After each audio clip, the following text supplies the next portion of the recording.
You're listening to Mr. Credit on San Diego 1700 with local credit expert Derek Evans. Now, live in studio, Mr. Credit.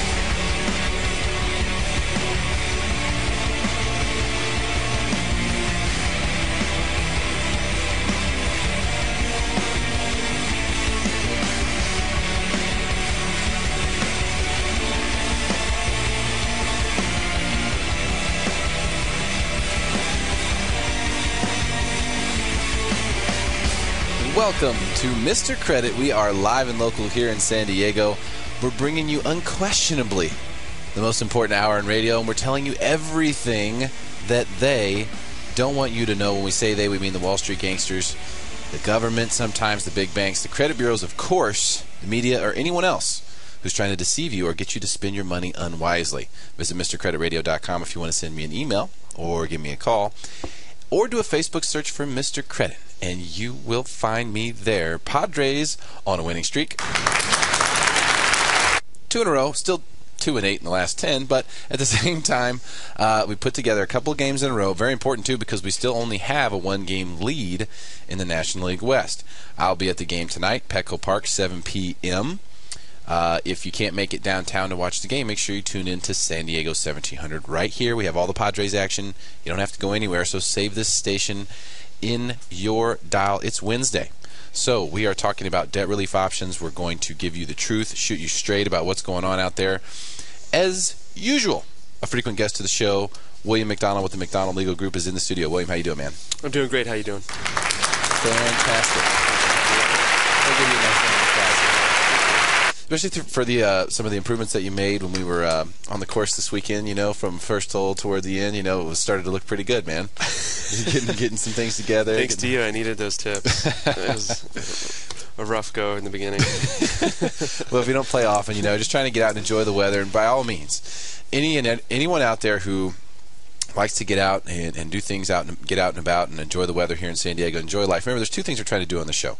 Trying to save you money, and we're trying to improve your life. Yahoo! A lot of times those things are synonymous or very parallel to one another as far as what goes on in your life. And one thing that's for sure is that there are a lot of people out there who are trying to deceive you to get your money.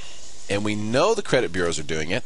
We know that for a fact. They're trying to keep your score down, okay, so that their partners in business, the big banks, can charge you more money and therefore make more money on every single thing that you pay money for, especially when it comes to borrowing. Now, one of the stories I wanted to start off with today, William, was, you know, we touched on this last week, was how the credit card interest rates are continuing to climb. And this is going to continue to happen over and over and over until they can't get away with it anymore. They're going to continue to do this. The banks use any reason, any measure that they have to say that, oh, well, we have to recoup money here and there. The Card Act was supposed to save the consumer money. Instead, it was just a bunch of bumbling around. All it did was just shift the focus from, you know, the credit card companies and the big banks from, hey, we're going to charge you money this way, to, okay, we're going to charge you money this way. And the easiest one is just the interest rates and to raise those up. So a quick story here. It's actually broke in Chicago. Interest rates continue to tumble for the U.S. Treasury companies and home buyers. So rates are going down. You hear that left and right. That's all you hear is how low rates are, and it's true. Record levels. Yeah, record 60, 70-year lows on treasuries and mortgage rates. However, for a large portion of 381 million consumers' credit card accounts, borrowing rates have been moving only one way, and that's up. And average rates are likely to climb even further. So, you know, obviously the spread that they're making on this is increasing, which means that the money that the big banks are making on their credit card accounts is going higher. Typically what happens in those situations too, and this is what doesn't get reported, is that minimum payments go up. And that's the one time you don't want to hear that sound on this show. That usually means credit scores are going higher or there's more money in your wallet. But minimum payments go higher, that can really, really stab you when you're not expecting it. Now, let's say 5 years ago, minimum payments on credit cards would sometimes be 1% of the balance. You might have a $10,000 credit card and a $100 a month payment. Then it went to 2%. That kind of became the standard. Now some cards are at 3%, some are at 4%, and they can take you from 2 to 4% overnight, just like that. I'm seeing a lot of folks in my practice. People come in credit card debt that or the minimum payment that they're making on their credit cards, it's sometimes $800, $900 a month just for unsecured debt credit cards. Credit cards. Because of what you're saying, because of they're just raising the interest rates. Right. So, and my clients are just incredulous. They're saying, I've been a loyal consumer. I paid for 10 years, never missed a payment. I made the minimum payments, and yet they're still raising interest rates, and probably because of the new credit card regulations. Well, they need to make money somewhere. They have to make. They're going to get their money. We cannot stop them from doing that. There's no question about it. No one on Capitol Hill can stop them from doing that. They have an expensive lifestyle, lots of mansions, their jets. Oh, sure, yeah, the private planes with the expensive scotch. They laugh at all of us guys down here paying the bills for them. Yeah. That's how it goes. But also, when we look at these minimum payments, we have to understand that within the Card Act, there was a big loophole there. And that loophole in the Card Act was that if you just make the minimum payment, then whatever principal portion of that there is, which is probably a teeny tiny little bit of that payment, is actually principal, mostly interest. But of that principal, it gets applied to the lowest interest portion of your balance first if you just make the minimum payment.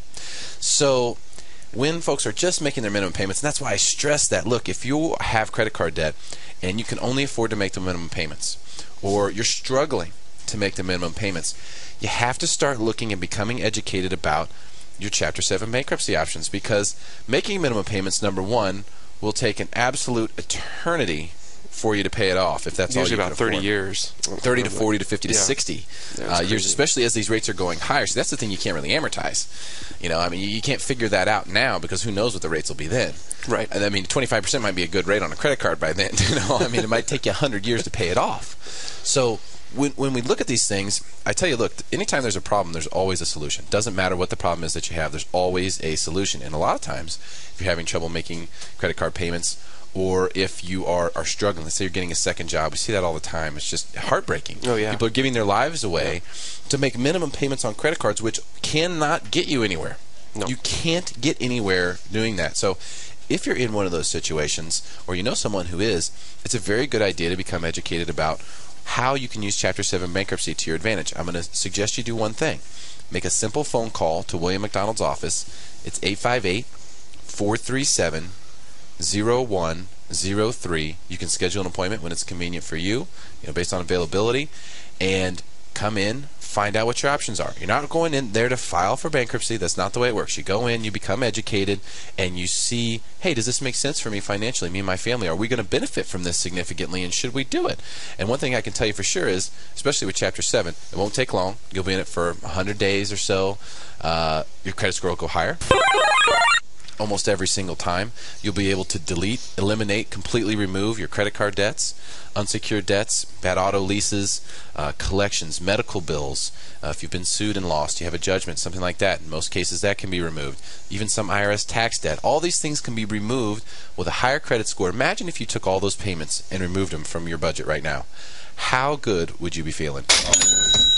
I'm Rick James. Be feeling pretty darn good. Take that $1,000 a month and put it in a savings account, or for the future, instead of just 30 years of how about an IRA? A black hole. And we should bring up also that if you have a 401k, if you have an IRA, you can protect up to $1 million. Yep. Like a lot of people are like, well, I've got this credit card debt, but I could cash my entire 401k out and pay it all off, so there's no way I'll qualify for bankruptcy. Not true. You can have up to $1 million, and then there's an exemption that protects your retirement funds, so that if you have that money in your savings in 401k or in your 401k or IRA, you can protect it. It's not counted against you when you look at your Chapter 7 bankruptcy options. This is a big deal, because if you can change your financial life for the better, I guarantee you your personal life will get better as well. So we want to educate you about the fact that you need to understand this stuff. Now, you can call William McDonald's office to schedule your free consultation, 858-437-0103. That's 858-437-0103. In the second quarter, the average interest rate on existing cards got almost all the way up to 15%, the average rate on existing cards. And that's going to include all those teaser jobs that are out there. So I'm going to kind of lean this thing closer to 20% probably in reality. The folks who are in those little teaser deals, the 1 year, 0%, 1.9, all that. Short term. It's a bait and switch. I mean, it's a bait and switch. Isn't there law against that? I mean, come on, man. It's like a bait and switch right in your face.